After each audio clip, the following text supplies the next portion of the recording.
بسم اللہ الرحمن الرحیم۔ فصل فی زیارت النبی صلی اللہ تعالیٰ علیہ وسلم۔ یہ فصل ہے نبی اکرم صلی اللہ تعالیٰ علیہ وسلم کی زیارت کے بیان میں، یعنی نبی اکرم صلی اللہ تعالیٰ علیہ وسلم کے روضے کی زیارت کرنے کے آداب کے بیان میں۔ علی سبیل الاختصار طبعا لما قال فی الاختیار، اختصار کے ساتھ مختصراً صاحب اختیار نے اختیار میں جو کہا ہے اسی کی پیروی کرتے ہوئے، یعنی کتاب جو صاحب اختیار ہے اس کے مصنف نے جو اپنی کتاب میں جو کہا ہے یا جو بیان کیا ہے اس فصل کے اندر اختصار کے ساتھ، تو انہی کی پیروی کرتے ہوئے ہم بھی اختصار کے ساتھ اس کو بیان کریں گے۔ حضہ صلی اللہ علیہ وسلم علی الزیارت، نبی اکرم صلی اللہ تعالیٰ علیہ وسلم کا اپنے روضے کی زیارت کی طرف ترغیب دینا۔ لما کانت زیارت النبی صلی اللہ علیہ وسلم من افضل القرب، قرب یہ قربت کی جمع ہے، اس کا معنی ہے عبادت۔ جب نبی اکرم صلی اللہ علیہ وسلم کے روضے کی زیارت کرنا یہ افضل عبادتوں میں سے ایک ہے نا، سب سے افضل عبادتوں میں سے ایک ہے، وہ احسن المستحباتی، اور مستحب چیزوں میں سب سے بہترین ہے، بل تقرب من درجتی ما لزم من الواجباتی، بلکہ اس چیز کے قریب ہے درجے میں جو لازم ہوتی ہے، جیسے کہ واجبات، یعنی جب سب سے افضل عبادتوں میں سے ایک ہے، مستحب چیزوں میں سب سے بہترین ہے، مستحب چیزوں میں بہترین ہے، بلکہ یہاں تک کہ جو چیزیں لازم ہوتی ہیں درجے میں یہ ان کے قریب ہے، جیسے کہ واجب چیزیں ہوتی ہیں، واجبات ہیں، واجبات کے یہ قریب ہے، اسے قریب با واجب ہے۔ نبی اکرم صلی اللہ علیہ وسلم کے روضے کی زیارت کرنا یہ قریب با واجب ہے۔ کیوں ہے ایسا؟ فإنہ حرض علیہا وبالغ فی الندب الیہا، کیونکہ نبی اکرم صلی اللہ تعالیٰ علیہ وسلم نے اس کی طرف حرض، یحرض، تحرید کا معنی ہوتا ہے کسی چیز پر ابھارنا اور مبالغے کے ساتھ کسی چیز کی تاکید کرنا، ترغیب دینا، کیونکہ نبی اکرم صلی اللہ تعالیٰ علیہ وسلم نے اس کی ترغیب دلائی ہے، اس کی ترغیب دی ہے۔ وبالغ فی الندب الیہا، الندب کا معنی ہوتا ہے کسی چیز کی طرف دعوت دینا، الندب الیہ، اور اس کی طرف دعوت دینے میں اور اس کی طرف بلانے میں مبالغہ آرائی فرمائی ہے، مبالغہ فرمایا ہے، یعنی بہت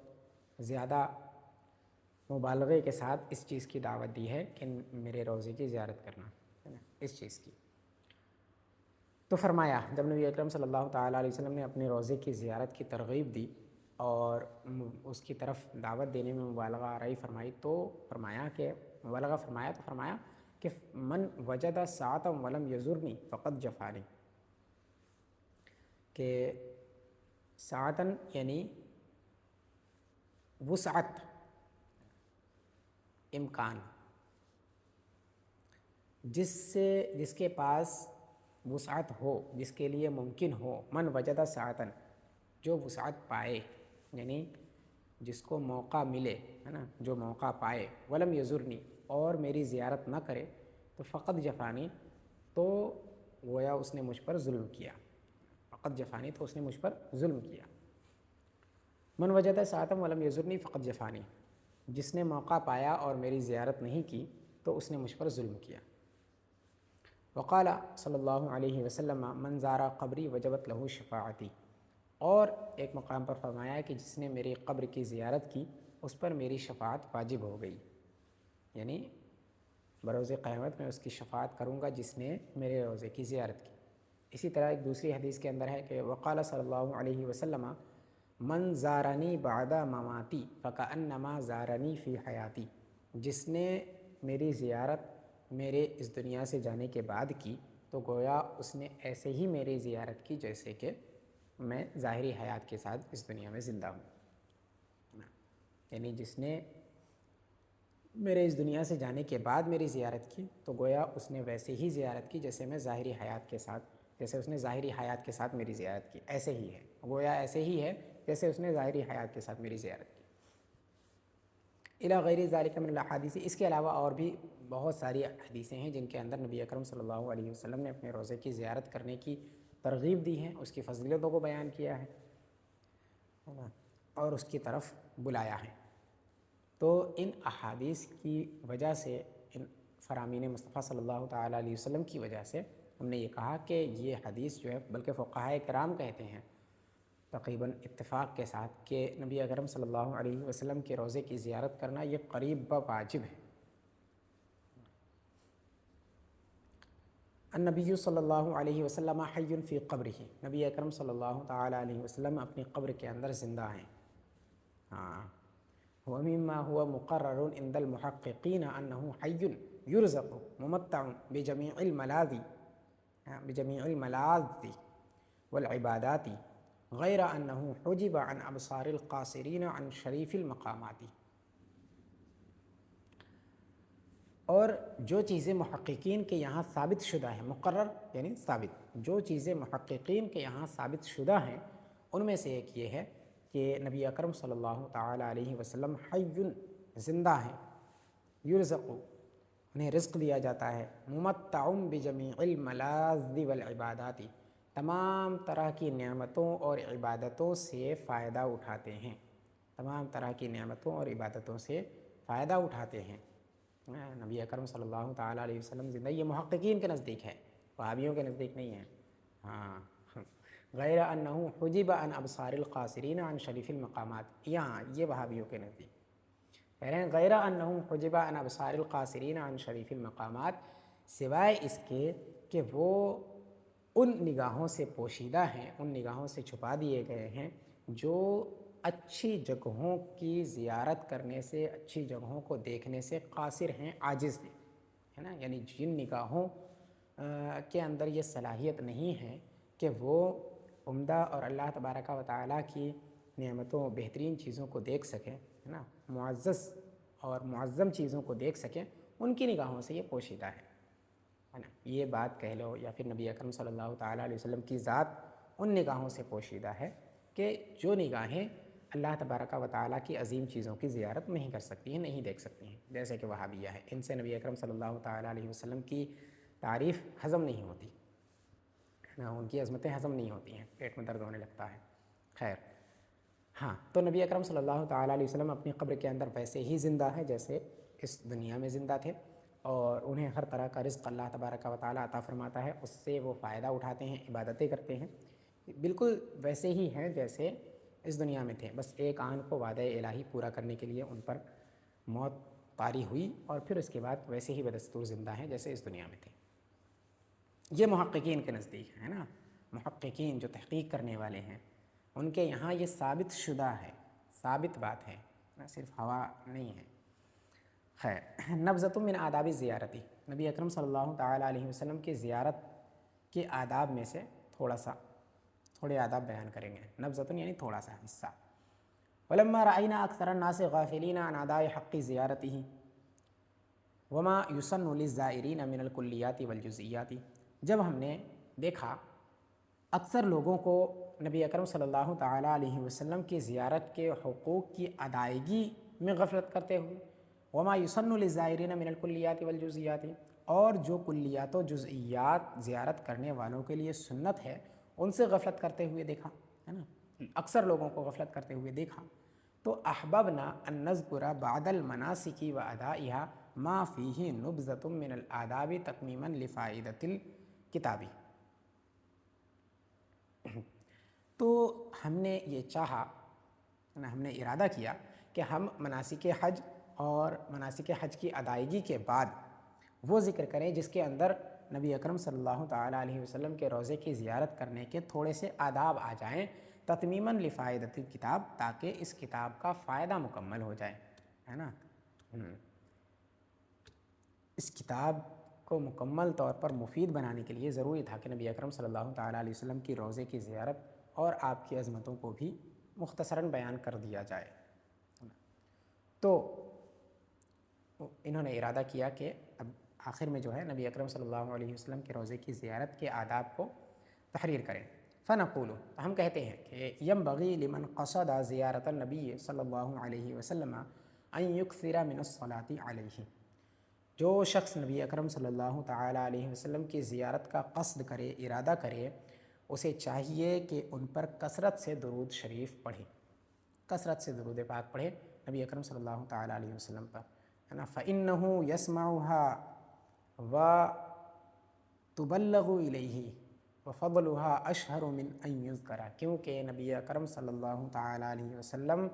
اس درود شریف کو سنتے ہیں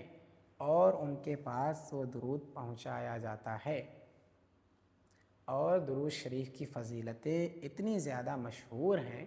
کہ ان کو ذکر کرنے کی حاجت نہیں ہے۔ اس کی فضیلتیں اس بات سے زیادہ مشہور ہیں، ہے نا، کہ ان کو ذکر کیا جائے، ذکر کرنے کی ضرورت نہیں، ویسے ہی اس کی فضیلتیں بہت زیادہ مشہور ہیں۔ نبی اکرم صلی اللہ تعالیٰ علیہ وسلم نے فرمایا جس نے مجھ پر ایک مرتبہ درود پاک پڑھا تو اس پر اللہ تبارک و تعالیٰ 10 رحمتیں نازل فرماتا ہے۔ اسی طرح سے ایک اور حدیث پاک کے اندر نبی اکرم صلی اللہ علیہ وسلم نے فرمایا کہ قیامت کے دن مجھ سے سب سے زیادہ قریب وہ ہوگا کہ جو مجھ پر سب سے زیادہ درود پاک پڑھتا ہے نا۔ اس طرح اور بہت ساری حدیثیں ہیں، درود پاک کی فضیلت میں تو بے شمار حدیثیں ہیں، اسی وجہ سے کہا کہ اور وہ سب مشہور ہیں، تو کہا اتنی زیادہ مشہور ہیں کہ ان کو ذکر کرنے کی ضرورت نہیں ہے۔ اور نبی اکرم صلی اللہ تعالیٰ علیہ وسلم جو بھی درود شریف پڑھتا ہے نبی اکرم صلی اللہ علیہ وسلم پر، نبی اکرم صلی اللہ تعالیٰ علیہ وسلم اس کو سنتے بھی ہیں اور وہ درود پاک ان کے یہاں ان کے سامنے پیش بھی کیا جاتا ہے، ان پر پیش کیا جاتا ہے۔ فَإِذَا عَايَنَ حِيطَانَ الْمَدِينَةِ الْمُنَوَّرَةِ يُصَلِّي عَلَى النَّبِيِّ صلی اللہ علیہ وسلم، جب حیطان اس کا معنی ہے دیواریں، حائط جمع ہے حیطان، دیواریں، جب مدینہ منورہ کی دیواروں کا معائنہ کرے، جب مدینہ منورہ کی دیواروں پر نظر پڑے تو نبی اکرم صلی اللہ تعالیٰ علیہ وسلم پر درود پاک پڑھے۔ ثم یقول، پھر اس کے بعد یہ دعا کرے، اللہم ھذا حرم نبیک ومہبط وحیک فامنن علی بالدخول فیہ واجعلہ وقایۃ لی من النار وامانا من العذاب واجعلنی من الفائزین بشفاعۃ المصطفیٰ یوم المآب صلی اللہ تعالیٰ علیہ وسلم۔ یہ دعا کرے کہ اے اللہ یہ تیرے نبی کا حرم پاک ہے، حرم ایک نہیں ہے، حرم دو ہیں، حرم مکہ اور حرم مدینہ۔ اے اللہ یہ تیرے نبی صلی اللہ تعالیٰ علیہ وسلم کا حرم ہے، ومہبط وحی کا، اور تیری وحی کے نازل ہونے کی جگہ ہے، فمنن علی بالدخول فیہ، لہٰذا اس میں داخل کر کے مجھ پر احسان فرما، واجعلہ وقایۃ لی من النار،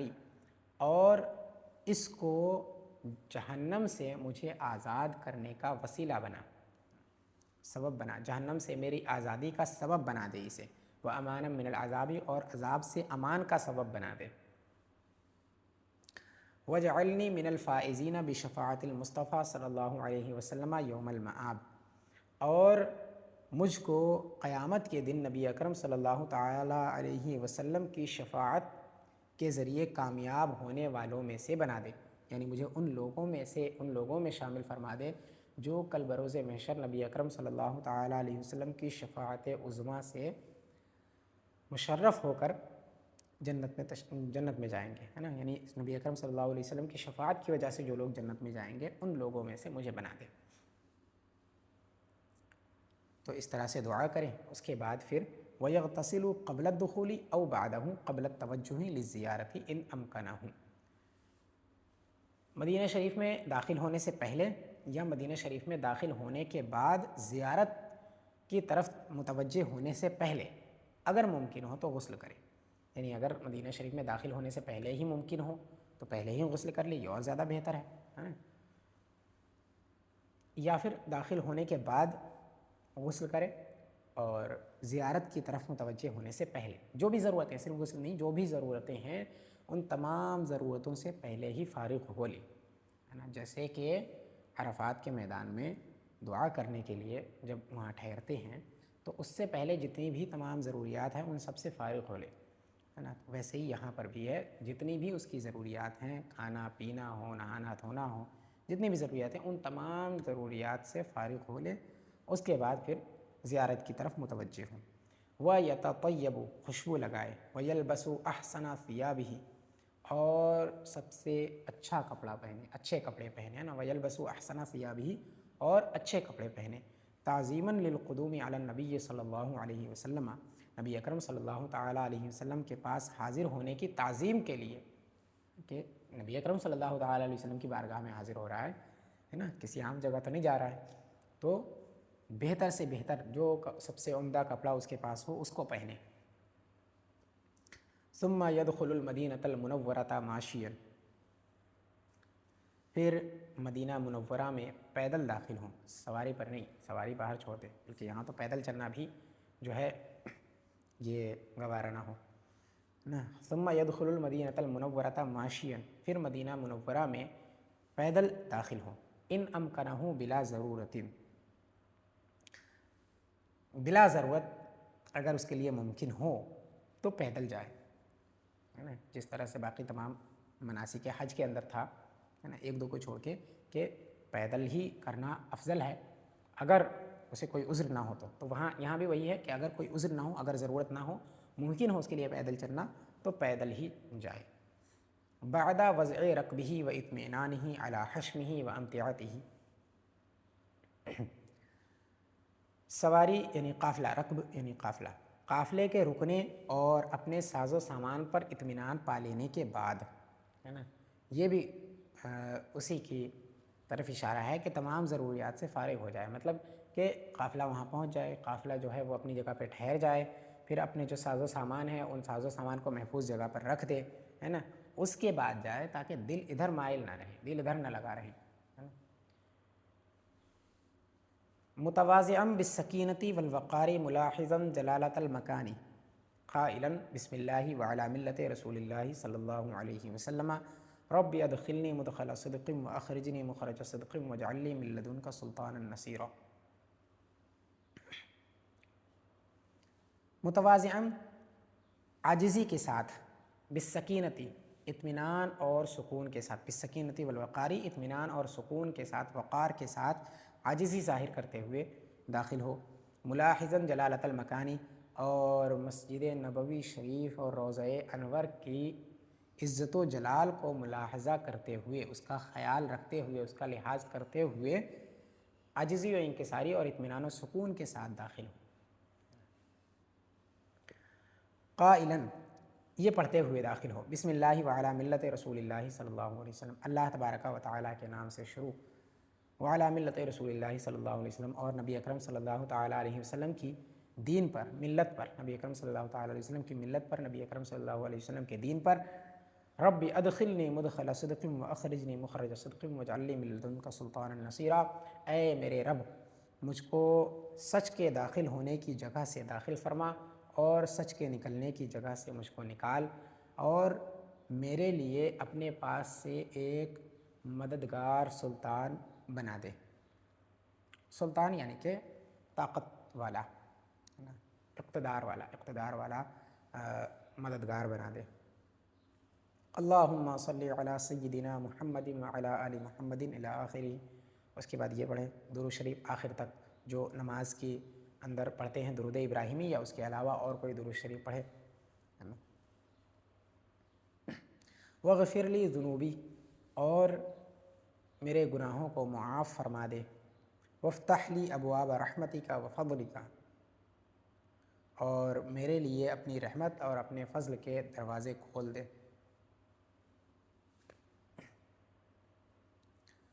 ثم يدخل المسجد الشریف فیصلی تحیتہ عند منبرہ رکعتین، پھر مسجد نبوی شریف میں داخل ہو تو نبی اکرم صلی اللہ علیہ وسلم کی ممبر شریف کے پاس 2 رکعت تحیت المسجد نماز ادا کرے، ہے نا، فیصلی نماز ادا کرے، تحیتہ تحیت مسجد، رکعتین 2 رکعتیں، یعنی 2 رکعتیں تحیت المسجد نماز ادا کرے نبی اکرم صلی اللہ علیہ وسلم کے ممبر شریف کے پاس۔ ویقف بحیث یکون عمود المنبر الشریف بحذاء منکبہ الایمن فہو موقف النبی صلی اللہ تعالیٰ علیہ وسلم، اور اس طرح سے کھڑا ہو کہ ممبر شریف کا ستون اس کے داہنے کندھے کے مقابل میں ہو، یعنی داہنے کندھے کے سامنے ہو، داہنے کندھے کے بالکل ٹھیک آگے ہو، اس طرح سے کھڑا ہو، یعنی ممبر شریف سے تھوڑا سا، ممبر شریف کا جو ستون ہے اس کے تھوڑا سا بائیں طرف ہو کر کے کھڑا ہو۔ فہو موقف النبی صلی اللہ علیہ وسلم، کیونکہ یہی نبی اکرم صلی اللہ علیہ وسلم کا موقف ہے، یعنی ان کے کھڑے ہونے کی جگہ ہے۔ وما بینا وقبرہ ومنبرہ روضۃ من ریاض الجنہ کما اخبر بہ صلی اللہ علیہ وسلم وقال منبری علی حوض، اور نبی اکرم صلی اللہ تعالیٰ علیہ وسلم کے قبر اور آپ کے منبر شریف کے درمیان کی جگہ روضۃ من ریاض الجنہ، جنت کے باغوں میں سے ایک باغ ہے، اس کا نام ہی ریاض الجنہ ہے۔ اس ریاض الجنہ میں جگہ ملے تو وہیں پر 2 رکعت نماز ادا کرے کم سے کم، ہے نا۔ کما اخبر بھی صلی اللہ علیہ وسلم، جیسا کہ نبی اکرم صلی اللہ تعالیٰ علیہ وسلم نے ہمیں خبر دی ہے، اور فرمایا منبری علی حوضی، فرمایا کہ میرا منبر میرے حوض پر ہے۔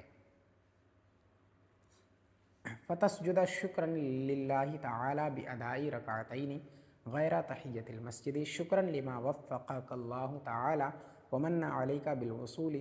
ثم تدعو بما شئت۔ پھر اللہ تبارک و تعالی کے شکر کا سجدہ کرو 2 رکعتیں ادا کرتے ہوئے، یعنی اس کے بعد پھر سجدہ شکر ادا کرے، اور سجدہ شکر ایسے ہی نہ ادا کرے، 2 رکعتوں کی نماز، پوری 2 رکعتوں کی نماز پڑھے، اس کے اندر جو سجدہ کرے وہ سجدہ شکر کرے، 2 رکعتوں کی نماز ادا کرے شکرانہ کی، ہے نا۔ غیر تحیۃ المسجد، تحیۃ المسجد کے علاوہ پہلے تحیۃ المسجد پڑھ لے، تحیۃ المسجد اگر جماعت کے ساتھ ہو تو اس وقت جماعت کے ساتھ پڑھیں، حالانکہ وہاں اب جو ہے امام بد مذہب ہے تو اس کے پیچھے تو نماز نہیں پڑھیں گے، تو ایسے وقت میں جائے کہ جماعت نہ ہو رہی ہو تو اس وقت تحیۃ المسجد پڑھ لیں، ہے نا۔ غیر تحیۃ المسجد، پھر اس کے بعد 2 رکعت نمازیں پڑھنے کے بعد پھر 2 رکعت نماز اور پڑھیں، شکر کی نماز، شکرا لما وفقک اللہ تعالی ومن علیک بالوصول الیہ، اس بات کا شکر ادا کرتے ہوئے کہ اللہ تبارک و تعالیٰ نے تمہیں توفیق دی اور تم پر احسان کیا یہاں تک پہنچا کر کے، ہے نا، اس مبارک جگہ پر تمہیں پہنچا کر اس نے تم پر احسان کیا اور توفیق بخشی ہے، تو اس کا شکریہ ادا کرتے ہوئے 2 رکعت نماز اور ادا کرے تحیۃ المسجد کے علاوہ۔ ثم تدعو بما شئت، پھر اس کے بعد جو دعا چاہے وہ دعا، پھر جو دعا چاہو وہ دعا جو ہے پڑھو۔ اچھا، فتسجدو یہاں سے جو ہے حاضر کا صیغہ شروع ہے نا، اور بما شئت، تدعو بما شئت، یہ تینوں حاضر کے صیغے، اس سے پہلے جو صیغے تھے وہ غائب کے تھے، یعنی پھر تم سجدہ کرو اللہ تبارک و تعالیٰ کے شکریہ کا سجدہ 2 رکعتوں کی ادائیگی کے ساتھ، یعنی 2 رکعتوں کی ادائیگی کے ساتھ سجدہ شکر ادا کرو تحیۃ المسجد کے علاوہ، اس بات کا شکریہ ادا کرتے ہوئے کہ اللہ تبارک و تعالیٰ نے تمہیں توفیق بخشی اور تم پر احسان کیا اس جگہ، اس مبارک جگہ پر پہنچا کر کے، پھر اس کے بعد جو دعا چاہو تم وہ دعا کرو۔